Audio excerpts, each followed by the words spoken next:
കുഞ്ഞൂട്ടൻ്റെ കഥ തുടരുന്നു. സ്നേഹിക്കാൻ മാത്രം അറിയാവുന്ന മാലാഖയുടെ ശവക്കല്ലറയാണിത്. ഇതു കണ്ടാൽ ആരാണ് കരഞ്ഞു പോകാത്തത്? ഇത്ര വേഗം മാലാഖയ്ക്ക് മരണമുണ്ടായത് എന്തുകൊണ്ടാണെന്ന് പോലും എനിക്കറിയില്ല. അവൻ കരച്ചിലിനിടയിൽ പറഞ്ഞൊപ്പിച്ചു. ഓഹോ, അതാണോ കാര്യം?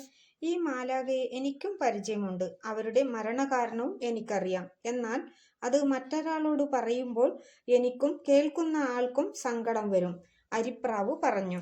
എന്തായാലും പറയൂ, അതെനിക്ക് അറിഞ്ഞേ തീരൂ. അവൻ മരക്കാതെ കൂർപ്പിച്ചിരുന്നു. ഈ മാലാഖയെ സ്വന്തം ജീവനെ പോലെ കണ്ടിരുന്ന ഒരു കുട്ടിയുണ്ടായിരുന്നു. കുഞ്ഞൂട്ടൻ എന്നാണ് അവന്റെ പേരെന്ന് ഞാൻ കേട്ടറിഞ്ഞിട്ടുണ്ട്. ഒന്നും പറയാതെ ഒരു നാളവൻ നാട് വിട്ടുപോയി.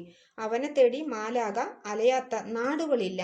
അവൻ ജീവിച്ചിരിപ്പുണ്ടോ എന്നുപോലും അറിയാതെ നൊന്തു ഹൃദയം പൊട്ടി മരിക്കുകയായിരുന്നു അവർ. അരിപ്രാവിന്റെ തൊണ്ടയിടറി. ആ വാക്കുകൾ തീമഴ പോലെ കുഞ്ഞൂട്ടന്റെ മനസ്സിൽ പെയ്തുറങ്ങി. അരിപ്പാവ് പറഞ്ഞ കുഞ്ഞൂട്ടൻ താനാണെന്നും മാത്രം അവൻ വെളിപ്പെടുത്തിയില്ല. അതെ, ഞാനിപ്പോ വന്നത് വേറൊരു കാര്യത്തിനാണ്. മഞ്ഞമുടിയൻ മുത്തച്ഛൻ എന്ന നാട്ടുകാർ വിളിക്കുന്ന ഒരു വൃദ്ധന്റെ സങ്കടം എന്നെ വല്ലാതെ വേദനിപ്പിക്കുന്നു. തൻ്റെ ഏക മകനെ അന്വേഷിച്ചു അലഞ്ഞലഞ്ഞ് മരിക്കാറായിട്ടുണ്ട്. അദ്ദേഹം നാട് വിട്ടുപോയ ആ അനുസരണ ഇല്ലാത്ത കുട്ടിയെ കണ്ടെത്താനാവുമോ എന്ന ശ്രമത്തിലാണ് ഞാൻ. അങ്ങനെയൊരു കുട്ടിയെ നിനക്കറിയുമോ? അരിപ്രാവ് ചോദിച്ചു. അത് കേട്ട് കുഞ്ഞൂട്ടൻ വീണ്ടും ഞെട്ടി. സങ്കടം സഹിക്കവയ്യാതെ അവൻ വീണ്ടും കരഞ്ഞു. അപ്പോൾ അരിപ്രാവ് തിരക്കി.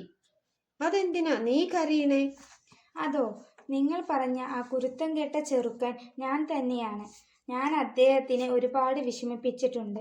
എന്നാൽ ഇപ്പോൾ അച്ഛനെ ഒരു നോക്ക് കാണുകയാണ് എൻ്റെ ലക്ഷ്യം.